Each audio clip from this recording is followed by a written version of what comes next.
y efectivamente tienen un origen común. La física, que es una palabra griega y otra de los griegos, porque aquí en Occidente pues todo es un referente obligado, porque de ahí viene el origen de estos cuestionamientos que luego dan lugar a lo que llamamos el Occidente, la civilización occidental, después de muchos siglos, y eso sigue siendo y sigue abrevando a la fecha gran parte del pensamiento occidental sobre todo.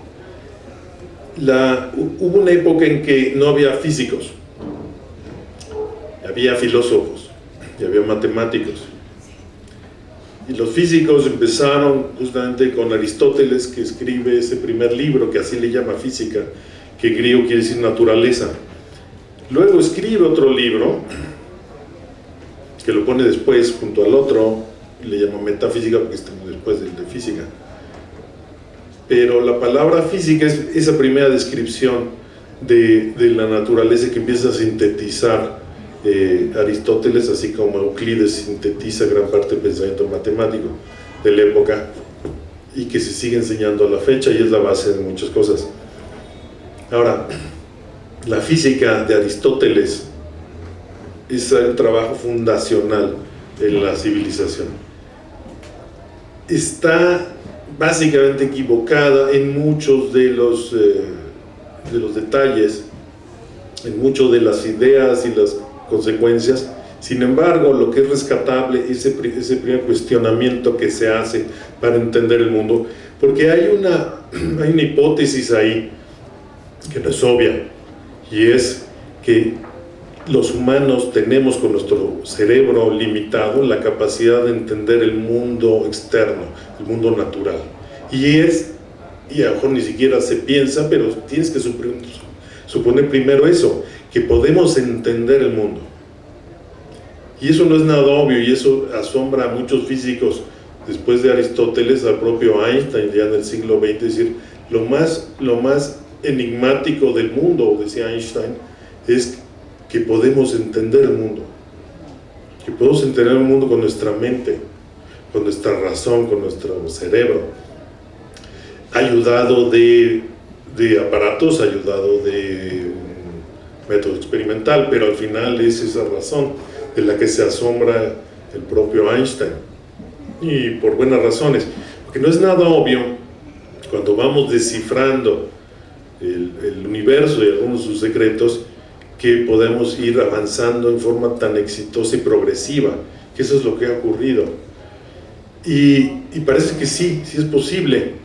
Y yo ahora me pregunto, ¿hasta dónde vamos a llegar? Si va a llegar un momento en donde la complejidad, y conforme vayamos indagando más y más en las leyes de la naturaleza, va a llegar un momento en que nuestro cerebro, simplemente por tener una cierta limitación, un número finito de neuronas o de conexiones, ya no nos permita entender el secreto ese último, esos develar todos los velos. Seguimos a la fecha, en el siglo XXI, develando un velo tras otro, que a veces nos toma unos pocos años, a veces nos toma décadas, pero finalmente se sigue avanzando, lo cual es muy sorprendente. Entonces yo creo que todavía hay lugar para rato. Mi idea al respecto es que podemos llegar todavía mucho más lejos, y que la ciencia, siendo muy joven, pues estamos, digamos, apenas en pañales. Lo que estamos viendo ahorita es la punta del iceberg de lo que viene. Estoy pensando en una escala de decenas o centenares de miles de años, comparado con la escala de 2, 3 o 4.000 años de civilización, o si quieren 10, pero no más. Entonces, como especie tenemos unos cuantos miles de años pensando, razonando sobre el mundo, sobre nosotros mismos, pero a lo mejor vamos a vivir millones de años. Entonces, cuando nos vean en una civilización nosotros mismos, dentro de miles, imagínense cómo va a ser el mundo en 50 o 100 mil años, pues vamos a hacer unas cosas muy primitivas. Y a lo mejor vamos a tener el cerebro, vamos a tener el cerebro básicamente del mismo tamaño, pero digamos, no es que usemos el 10%, es un mito, no es cierto, usamos todo, ¿no? Sino el otro 90%, ¿para qué está ahí? Pero es el inicio de algo que va a florecer y mejor va a propagar vida, a resto del universo, si es que somos el único planeta donde hay vida inteligente. En fin, yo creo que hay una perspectiva cósmica muy fascinante, y esa perspectiva cósmica la tenemos gracias a la ciencia. Entonces, ¿qué es la física? ¿Qué es la ciencia? ¿Y qué comparte con la filosofía? Pues es ese asombro y esa curiosidad de entender el mundo. Y nacen junto con los filósofos. Oscar empezó hablando de un elemento que también es crucial en la física, que le llamamos incluso un principio, se llama el principio de causalidad. En física suponemos que cuando ocurre algo hay una causa, y es el principio más importante de hecho en la física, y es el principio de causalidad. O sea, no hay algo que dice, bueno, esto no tiene causa de ningún tipo, hay una causa y entonces tú vas a buscar esa causa. Y ahora hay muchas, o es algo que no es tan claro, hay muchos, pero hay algo, hay una conexión entre lo que ocurre, entre el pasado y el presente, y el ejemplo con el que empezó Oscar. Entonces ese principio de causalidad surge y viene también de la filosofía, y a la fecha es algo que damos tal por hecho que ya a veces ni se nombra tan explícitamente, pero aquí vale la pena resaltarlo. Con Aristóteles, digamos, cuando empiezan los filósofos a reflexionar, uno puede en un análisis simplista decir, bueno, es que sabemos que el mundo no está hecho de 4 elementos, la tierra, el fuego, el agua, etc., ¿no? La tierra. Efectivamente, pero la idea está ahí, la raíz y la esencia de la idea que sigue a la fecha está ahí, que es que tú puedes entender la complejidad del mundo con una forma más simple abajo, con un modelo más simple y por lo tanto más elegante. Porque en física, al igual que en muchas de las ideas, la historia de las ideas, cuando es algo simple es algo más elegante. Cuando tú, que es un principio también muy básico en la ciencia, en la física en particular, una teoría simple es una teoría elegante, y generalmente lo asocias esa simplicidad en el buen sentido con la elegancia porque te permite explicar muchas cosas. Es decir, cuando los físicos decimos que algo es simple y elegante, nos referimos a, por ejemplo, la mecánica cuántica o la relatividad, y uno puede decir, no, oye, pero eso no es nada simple, al contrario, es una teoría complicadísima. Pues sí, no, es muy simple en el sentido de que con unas cuantas ecuaciones, que a lo mejor con 3, 4 ecuaciones puedes entender todo lo que pasa en el universo. Es un diseño muy elegante. No necesitas a lo mejor 8000 ecuaciones con 17000 parámetros, eso no tiene mayor chiste.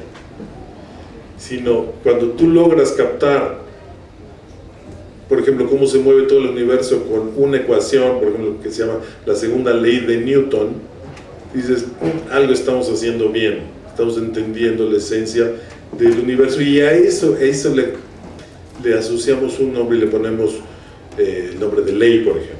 Entonces se llama la segunda ley de Newton, y lo puedes escribir en una ecuación, con una sola ecuación que puedo escribir en una servilleta, puedo entender cómo funciona todo el universo, sé cómo se mueve. A eso nos referimos con algo simple y elegante. Y no es un trabajo fácil, nos ha tomado varios siglos, pero finalmente llegamos a esos pináculos en donde dices, aquí hay una ley. Lo mismo ocurre con otras leyes. Entonces, ¿cómo empezó toda esta historia para llegar rápidamente a hacer una breve descripción para conectar y no quedarnos en los griegos?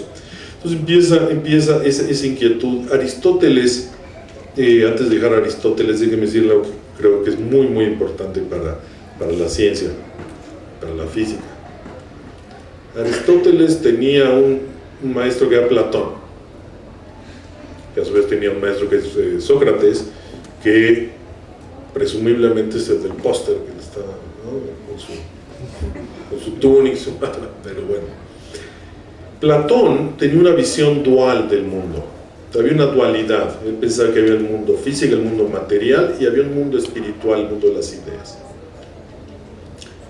Aristóteles, su alumno, pensaba, en vez de ese dualismo, pensaba en un monismo, que el mundo era único, que había un mundo material y que a partir de ese mundo único podías explicar el resto. Y esa es una idea central en la ciencia, que hay un mundo material pero no hay un mundo espiritual. decir que hay un solo mundo, que hay... Ahora, todo esto que llamamos espiritual, pues de ahí entran las religiones y demás, y el arte, muchas ideas, poderse explicar desde un solo mundo, que es el mundo del material. Y esa idea que es central es la base de la ciencia hoy en día. No hay ninguna ciencia, cuando hablo de ciencia me refiero a la física, a la química, a la biología, no me refiero a las ciencias administrativas o las ciencias económicas, me refiero a las ciencias como se entiende, las ciencias duras, las ciencias naturales. Es la idea de que no hay dos mundos, el espiritual y el material. Y entonces el gran reto es cómo explicar todo. Y entonces empiezas con lo más simple, y lo más simple pues no es la estética o la ética o el ser humano. Empiezas con los objetos materiales y empiezas a tratar de describir cómo se mueven las cosas, y la física aristotélica empieza por ahí. Y la importancia de Aristóteles es que empieza a separar, empieza a realmente involucrar con la razón a ese descubrimiento del mundo natural, y eso domina el mundo durante muchos siglos, hasta que hay algo que es muy importante.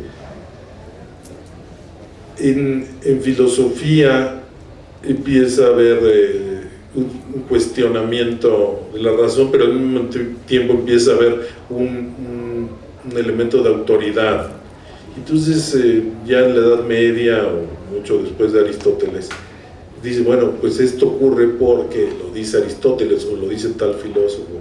Entonces tiene el efecto perverso de que se cancela esa crítica, y entonces empiezas a citar al libro, igual que se hace en las religiones. Sin embargo, allá en Italia, por ahí del 1600, llega un personaje que es importante, muy importante, que se llama Galileo Galilei. Y Galileo Galilei tiene una idea muy importante, que es, oye, ¿qué tal si Aristóteles estaba equivocado?